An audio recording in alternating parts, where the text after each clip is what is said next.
Bismillahirrahmanirrahim. Dear students, Assalamu alaikum. Today we are going to discuss the test yourselves of chapter number 1 of class 10th chemistry chapter number 1. आज हमारा lecture number 6 है chapter 1 का chemistry की 10वीं class की, और आज हम अपने पहले चैप्टर केमिकल इक्विलिब्रियम के अंदर शामिल जो मुख्तलिफ टेस्ट योरसेल्व्स हैं, हम उनके सवालात को जो है वो डिस्कस करेंगे बारी बारी। तो सबसे पहले हम चलते हैं टेस्ट योरसेल्फ नंबर 1 की तरफ। सवाल नंबर 1, 9.1 test yourself, why reversible reactions never complete. Reversible reactions मुकम्मल क्यों नहीं होते? As we know that reversible reactions move in both directions, forward as well as reverse. चूंकि रिवर्सिबल रिएक्शंस दोनों सिमतों में चलते हैं, forward as well as reverse. Reversible reactions में रिएक्टेंट्स प्रोडक्ट्स और प्रोडक्ट्स दोबारा रिएक्टेंट में तब्दील होते रहते हैं।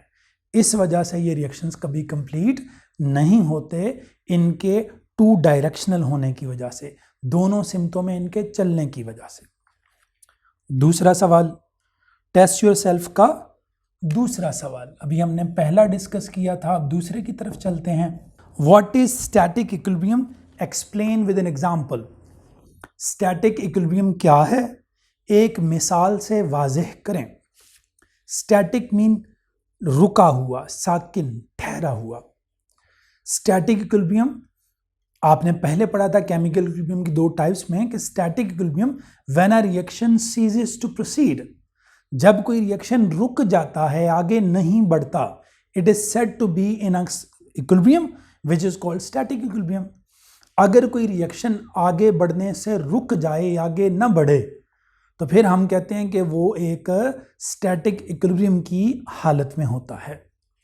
याद रखिए, पहले भी आपको बताया जा चुका है कि कभी केमिकल रिएक्शन स्टैटिक नहीं होता, वो डायनामिक ही होता है। ये बुनियादी तौर पर फिजिकल प्रोसेसेस के अंदर होता है। सिर्फ जो डिफरेंट फिजिकल फिनोमेना होते हैं, फिजिकल प्रोसेसेस होते हैं, उनके अंदर स्टैटिक इक्विलिब्रियम आता है।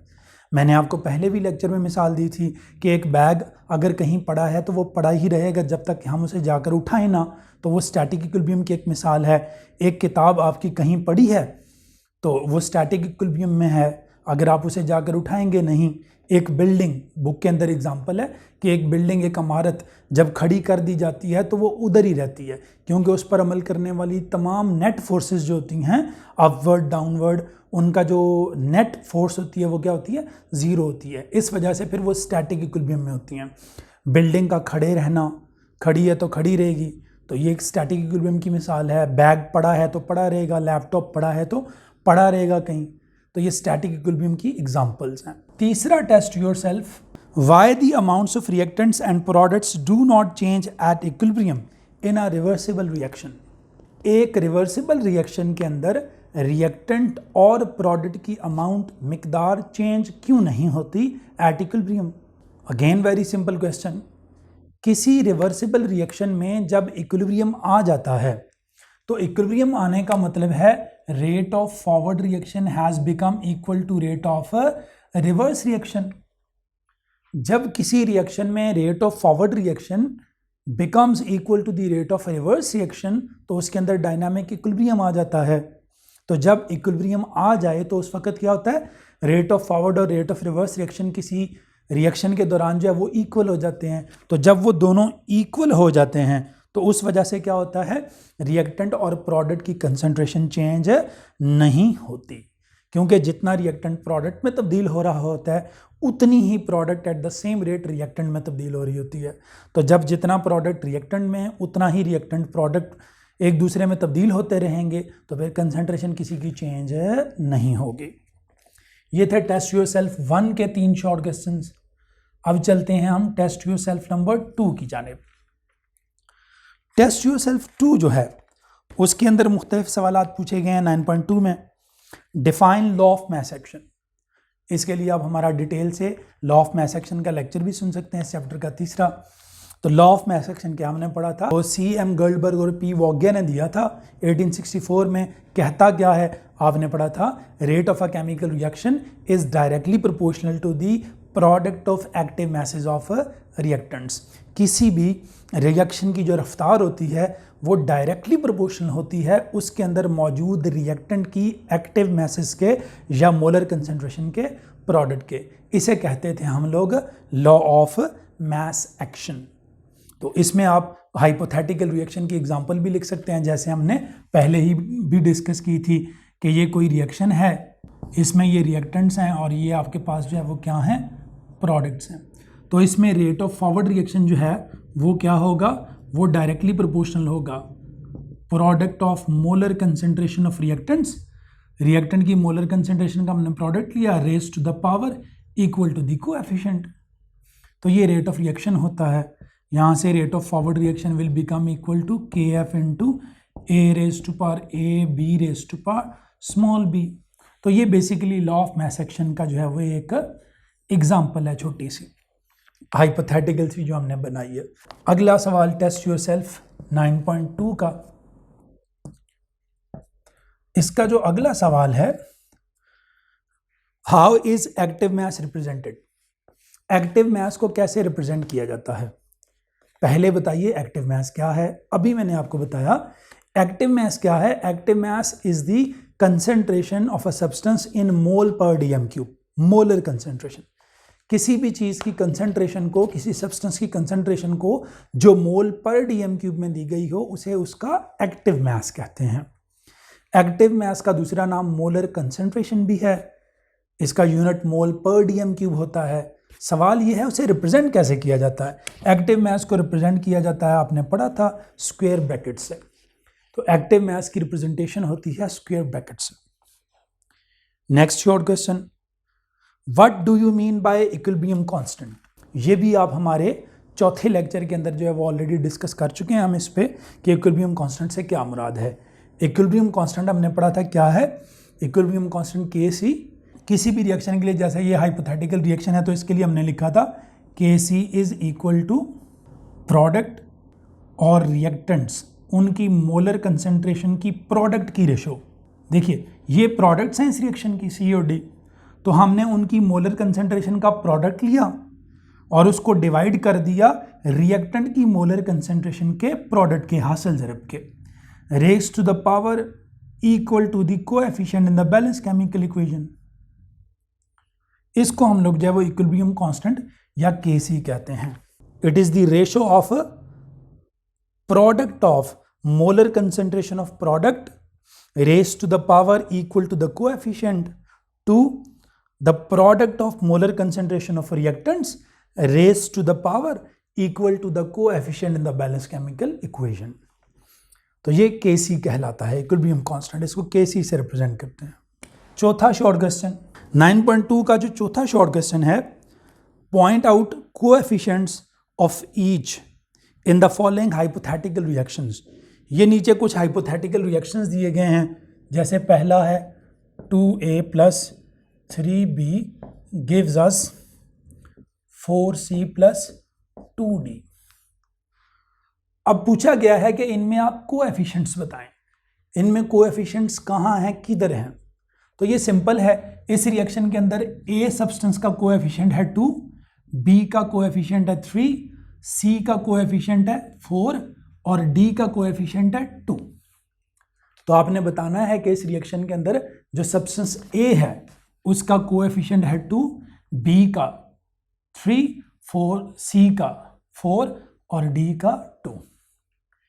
इसी तरह अगली दो एग्जांपल भी आप इजीली कर सकते हैं। 4x gives us 2y3z, 4x gives us 2y and 3z। तो यहां पर भी x का कोएफिशिएंट है 4, y का कोएफिशिएंट है 2 और z का कोएफिशिएंट है 3। नेक्स्ट एग्जांपल 2m जिसमें सवाल पूछा गया plus 4n gives us 5o। तो यहां भी आप बासानी देख सकते हैं कि m का कोएफिशिएंट है 2, n का कोएफिशिएंट है 4 और o का कोएफिशिएंट है 5। तो ये इनके कोएफिशिएंट्स हैं। जो बैलेंस केमिकल इक्वेशन के अंदर नंबर ऑफ मोल्स होते हैं वही कोएफिशिएंट कहलाते हैं। पांचवा शॉर्ट क्वेश्चन यहां दिया गया है, right equilibrium constant expressions for the following reactions. ये रिएक्शंस दिए गए हैं और इनके लिए आपने इक्विलिब्रियम कांस्टेंट एक्सप्रेशंस लिखने हैं। मसलन एक रिएक्शन है पहला 2NO2 गिव्स अस N2O4। अब इसके लिए आपने इक्विलिब्रियम कांस्टेंट एक्सप्रेशन लिखना है। सिंपल सा तरीका है, आपने जैसे पहले पढ़ा था, rate of forward reaction is directly proportional to concentration of NO2 raise to the power equal to the coefficient. और यहाँ से हम rate of forward reaction equal भी लिख सकते हैं KF इंटू NO2 ट्वाइस। इसको आप इक्वेशन 1 कह दें। अब रेट ऑफ रिवर्स रिएक्शन लिखें। Rate of reverse reaction is directly proportional to the molar concentration of product. यहां से rate of reverse reaction will be equal to KR into N2O4। इसको equation 2 कह दें। अब आपको पता है एट इक्विलिब्रियम, एट इक्विलिब्रियम क्या होता है? At equilibrium we know that rate of forward reaction is equal to the rate of reverse reaction. Forward reaction की ये वैल्यू जो इक्वेशन 1 में दी हुई थी ये लिखें, KF into NO2 twice will be equal to KR into N2O4 rate of reverse reaction इसके equal. KR इधर ले आए तो ये डिवाइड हो जाएगा, KF over KR it will be equal to N2O4 और ये उधर जाके डिवाइड हो गया NO2 twice. KF over KR को ही हम क्या कहते हैं? KC, यानी कि इक्विलिब्रियम इसकी रेशो। तो KF ओवर KR की रेशो को जब इक्विलिब्रियम कांस्टेंट कहा जाता है तो ये KC का एक्सप्रेशन आ जाएगा, KC is equal to this. तो ये इस रिएक्शन के लिए जो है वो क्या है? इक्विलिब्रियम कांस्टेंट एक्सप्रेशन है। इसी तरह आप ये दूसरी तीसरी मिसाल के लिए भी बासानी लिख सकते हैं इक्विलिब्रियम कांस्टेंट एक्सप्रेशंस। मैं आपको एक शॉर्ट तरीका भी बताता हूँ इक्विलिब्रियम कांस्टेंट एक्सप्रेशंस लिखने का। देखिए दूसरी एग्जांपल थी जो यहाँ सवाल पूछा गया है, PCl3 plus Cl2 gives us PCl5। इसके लिए इक्विलिब्रियम कांस्टेंट एक्सप्रेशन लिखें। प्रॉपर तरीका ये ऐसे है, आपने ये सारे स्टेप्स करके आपने लिखना है, नहीं तो आपके मार्क्स काटे भी जा सकते हैं बोर्ड में।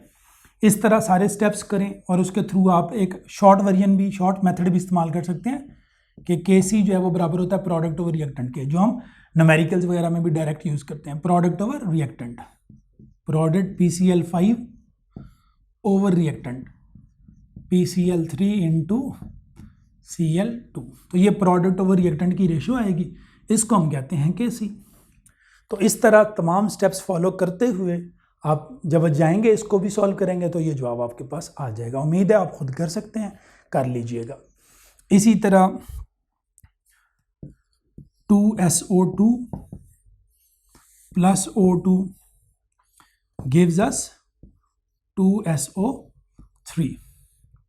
तो अगेन यहां पर भी वही है, KC is equal to product, ये प्रोडक्ट आपने लिखी सल्फर ट्राइऑक्साइड, ये इसका स्क्वायर आ गया, डिवाइडेड बाय सल्फर डाइऑक्साइड, ये उसका स्क्वायर आ गया, इनटू O2 ये। तो प्रोडक्ट और रिएक्टेंट की कंसंट्रेशन की रेशो है ये। और कोएफिशिएंट्स को बस पावर बनाना ना भूलें, एक्सपोनेंट बनाना ना भूलें। तो इस तरह आप KC एक्सप्रेशंस लिख सकते हैं। ये सिंगल स्टेप मेथड है, वो तमाम स्टेप्स के साथ है। तो शॉर्ट क्वेश्चन वगैरह है तो कोशिश करें डायरेक्ट ऐसे ही करें, लेकिन अगर न्यूमेरिकल्स या किसी जगह करना है तो फिर ऐसे डायरेक्ट आपको आंसर लिखना पड़ता है। तो ये मैंने दोनों तरीक़ों से कर दिए हैं, आप सॉल्व कर सकें। ताकि ये थे टेस्ट योरसेल्फ 9.2। आगे है 9.3, टेस्ट योरसेल्फ 9.3। अब 9.3 के अंदर जो सवाल पूछे गए हैं उनको हम सॉल्व करेंगे। अब जो टेस्ट योरसेल्फ 9.3 है उसके अंदर पहला सवाल पूछा गया है, what do you mean by extent of reaction. Extent of reaction से क्या मुराद है? एक्सटेंट का मतलब पहले भी आपको बताया था, हद। एक्सटेंट ऑफ रिएक्शन वाला जो हमारा टॉपिक है उसकी पहली 3 लाइनें देखें तो उसमें आपको जवाब मिल जाएगा। एक्सटेंट ऑफ रिएक्शन से क्या मुराद है? एक्सटेंट ऑफ रिएक्शन से मुराद है how far a reaction proceeds before attaining equilibrium. कोई रिएक्शन कितना फॉरवर्ड चलता है बिफोर अटेनिंग इक्विलिब्रियम। इक्विलिब्रियम हासिल करने से पहले कोई रिएक्शन कितना फॉरवर्ड चलता है, how much reactants get converted into the products before attaining equilibrium, इसे हम लोग कहते हैं एक्सटेंट ऑफ रिएक्शन। जितने ज़्यादा रिएक्टेंट प्रोडक्ट में कन्वर्ट होंगे बिफोर अटेनिंग इक्विलिब्रियम तो हम कहेंगे एक्सटेंट ऑफ रिएक्शन ज़्यादा है, और जितने कम रिएक्टेंट कन्वर्ट होंगे इनटू प्रोडक्ट्स तो हम कहेंगे एक्सटेंट ऑफ रिएक्शन या रिएक्शन की हद क्या है, कम है। दूसरा सवाल 9.2 में जो दूसरा सवाल है वो है why do reversible reactions do not go to completion. ये हम पहले भी कर चुके हैं, रिवर्सिबल रिएक्शन कंप्लीट क्यों नहीं होते, क्योंकि रिवर्सिबल रिएक्शन दोनों सिम्टों में चलते हैं, फॉरवर्ड भी और रिवर्स भी। तो चूंकि रिवर्सिबल रिएक्शंस फॉरवर्ड और रिवर्स दोनों डायरेक्शंस में चलते हैं इसलिए वो कभी कंप्लीट नहीं होते, क्योंकि उनमें रिएक्टेंट्स प्रोडक्ट्स में और प्रोडक्ट्स दोबारा रिएक्टेंट्स में इंटरकन्वर्ट होते रहते हैं। इस वजह से फिर वो रिएक्शंस कभी कंप्लीट नहीं होते because of their two directional nature, forward as well as reverse. अगला short question 9.3, if a reaction has large value of Kc will it go to completion and why. अगर कोई रिएक्शन उसके लिए Kc की value ज्यादा हो, किसी reaction के लिए जब Kc की वैल्यू ज्यादा होती है तो हमने पढ़ा था कि इसका मतलब है उस रिएक्शन में जो रिएक्टेंट्स हैं वो ऑलमोस्ट सारे के सारे प्रोडक्ट में कन्वर्ट हो चुके हैं और वो तकरीबन कंप्लीशन की तरफ जा चुका है। किसी रिएक्शन के लिए Kc की वैल्यू ज़्यादा होने का मतलब भी यही होता है वो बहुत ज़्यादा फॉरवर्ड चला है, उसमें रिएक्टेंट्स बहुत ज़्यादा प्रोडक्ट्स में तब्दील हो चुके हैं, there are negligible amounts of reactants and there is great amount of products. Product बहुत ज़्यादा है और रिएक्टेंट की जो अमाउंट है वो बहुत कम है। तो अगर Kc की वैल्यू ज़्यादा होगी it means there are products और रिएक्टेंट्स ना होने के बराबर हैं, तो हम कहेंगे कि तकरीबन ऑलमोस्ट वो कंप्लीशन की जानिब जा चुका है और उसमें रिएक्टेंट्स ना होने के बराबर हैं और प्रोडक्ट्स बहुत ज़्यादा हैं। अगला सवाल 9.3 का 4, which types of reactions do not go to completion. कौन से रिएक्शंस कंप्लीशन की तरफ नहीं जाते, reversible reactions. Technically reversible reactions जितने भी होते हैं हमने पढ़ा था वो कंप्लीट नहीं होते, उनमें सिर्फ डायनामिक इक्विलिब्रियम आता है, उनमें सारा रिएक्टेंट प्रोडक्ट में कन्वर्ट नहीं होता। तो रिवर्सिबल रिएक्शंस जो हैं वो कभी कंप्लीट नहीं होते। थोड़ा और प्रिसाइज अगर जाना चाहें तो आप ऐसे भी कह सकते हैं कि वो रिएक्शंस जिनके लिए Kc की वैल्यू मॉडरेट या थोड़ी होती है, मॉडरेट या थोड़ी, वो रिवर्सिबल रिएक्शंस जिनके लिए Kc की वैल्यू बहुत थोड़ी होती है या दरमियानी सी होती है वो कभी कंप्लीशन की तरफ नहीं जाते। हाँ, लार्ज वैल्यू ऑफ Kc वाले ऑलमोस्ट कंप्लीट होते हैं, कंप्लीट आप उन्हें भी नहीं कहते लेकिन ऑलमोस्ट कंप्लीट हो जाते हैं वो। तो अगर उस लिहाज से अगर हम बात करें तो फिर हम ऐसे भी कह सकते हैं कि ऐसे रिवर्सिबल रिएक्शंस जिनके लिए Kc की वैल्यू स्मॉल होती है या मॉडरेट होती है वो कभी कंप्लीशन की तरफ नहीं जाते, क्योंकि बुक में एक जगह डिस्कशन की हुई है कि लार्ज वैल्यू ऑफ Kc वाले ऑलमोस्ट कंप्लीट हो जाते हैं, लेकिन अगेन वहाँ लफ्ज़ ऑलमोस्ट है, तकरीबन मुकम्मल हो जाते हैं, मुकम्मल नहीं होते। तो रिवर्सिबल रिएक्शंस मुकम्मल नहीं होते, कभी कंप्लीशन की तरफ नहीं जाते। स्पेशली आप कह सकते हैं with small value of Kc और with moderate value of Kc। Large वाले भी यकीनन कंप्लीट नहीं होते 100%।